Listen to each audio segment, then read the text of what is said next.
Hi అండి. వారణాసి ప్రయాణం చేస్తున్నామండి. బొబ్బిలి రైల్వే స్టేషన్లో ఉదయం 6 గంటలకు ట్రైన్ అండి.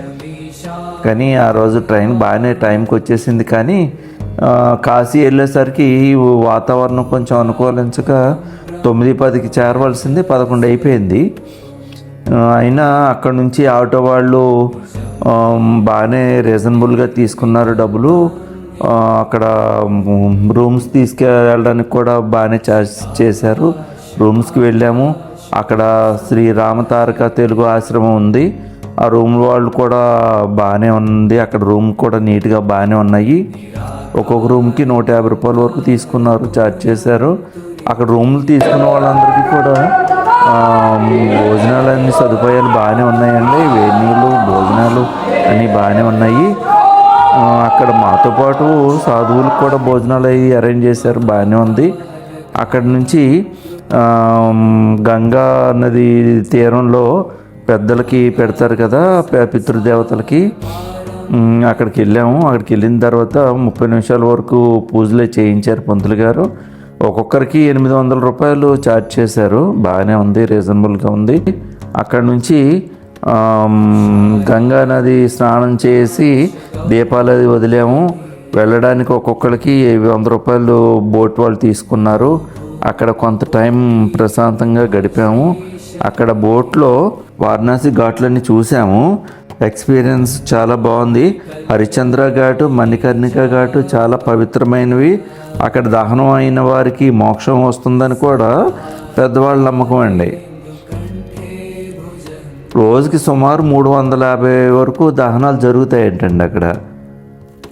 సాయంత్రం 6 గంటల నుంచి 7 గంటల వరకు దశ అశ్వమేధ ఘాట్ దగ్గర గంగా హారతి ఇస్తారు. అది కాశీలో తప్పనిసరిగా చూడవలసిన సన్నివేశం అండి. ఇది బోట్లో కూర్చుని చూడడానికి 100 రూపాయలు ఛార్జ్ చేశారండి. తర్వాత కాలభైరవ దర్శనం చేసుకున్నాము. కాలభైరవ దర్శనం కాశీ విశ్వేశ్వరుడి దర్శనం ముందు కాలభైరవ దర్శనం చేసుకోవాలని అక్కడ అందరికీ నమ్మకం అండి అది. తర్వాత కాశీ విశ్వేశ్వరుడు ఆలయంలో దర్శనం అయ్యి బాగానే అయ్యింది. శివుని దర్శనం కూడా బాగా జరిగిందండి. రెండో రోజు కాశీ విశాలాక్షి టెంపుల్కి వెళ్ళాము. 108 శక్తిపీఠాలలో ఇది ఒక శక్తిపీఠం అండి. మూడవ రోజు మేము కాశీ నుండి ప్రయాగరాజు అండ్ అయోధ్య రౌండ్ ట్రిప్కి బయలుదేరుతున్నాము. దీనికి 6 మెంబర్స్ బయలుదేరాము. 9,000 ఛార్జ్ చేశారు ట్యాక్సీ వాళ్ళు. ఫస్ట్ ప్రయాగరాజు దగ్గర ఉన్న త్రివేణి సంగమం రీచ్ అయ్యాము. అక్కడ గంగా, యమున, సరస్వతి నదులు కలుస్తున్నాయంటండి. బోట్లో సంగమానికి వెళ్ళాము. దానికి అరౌండ్ 2,500 తీసుకున్నారు. ఇక్కడ పక్షులు, ప్రకృతి చాలా బాగున్నాయండి. ఇక్కడ ఎక్స్పీరియన్స్ చూడండి, చాలా బాగుంది. హలో, త్రివేణి సంగంకి వచ్చామండి. స్నానాలు చేసాము, హ్యాపీ అనిపించింది, ఎంజాయ్ చేసాము. మళ్ళీ రావాలని కూడా ఇంట్రెస్ట్గా ఉంది. ఈ సంఘంకి వచ్చాను, ఎంజాయ్ చేస్తున్నాను. గంగా అమ్మసం చూశాను, హారతి ఇచ్చాను, అన్నీ చేశాను. వచ్చాము కాశీ తర్వాత త్రివేణి సంగమం వస్తున్నాము. చాలా బాగున్నాయి మూమెంట్స్, మెమరబుల్ మూమెంట్స్. దీని తర్వాత అయోధ్య వెళ్ళాలనుకుంటున్నాము. ఫ్రెండ్స్ చాలా బాగుంది ఎక్స్పీరియన్స్. త్రివేణి సంఘం వచ్చాం, చాలా బాగుంది. మనిషికి 500 తీసుకున్నారు. చాలా బాగుంది. 3 నదులు కలుస్తాయి. స్నానం చేస్తే చాలా పుణ్యం వస్తుంది.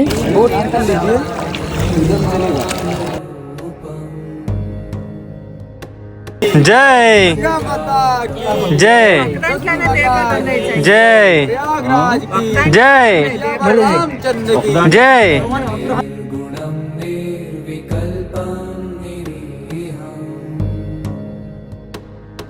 శ్రీ అష్టాదశ మహదేశ్వరి శక్తిపీఠంకి వెళ్ళామండి, దర్శనం చేసుకున్నాం. మహదేశ్వరి శక్తిపీఠంకి వచ్చాము.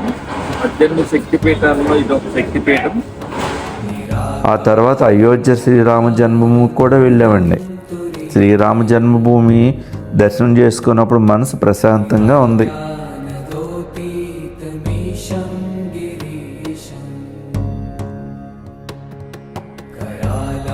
महाकाल నిర్మాణం జరుగుతూనే ఉంది, కానీ ఆలయం పూర్తి అవ్వటానికి 2 years వరకు పట్టొచ్చేమో అనుకుంటున్నామండి.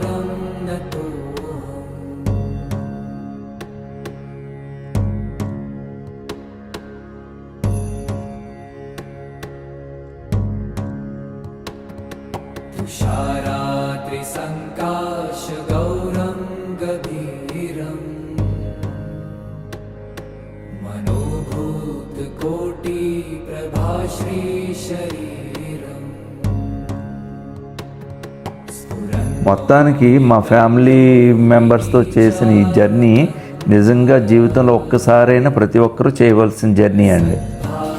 ఆధ్యాత్మిక జర్నీ. జై శ్రీరామ్. హర హర మహాదేవ్. శంభో శంకర.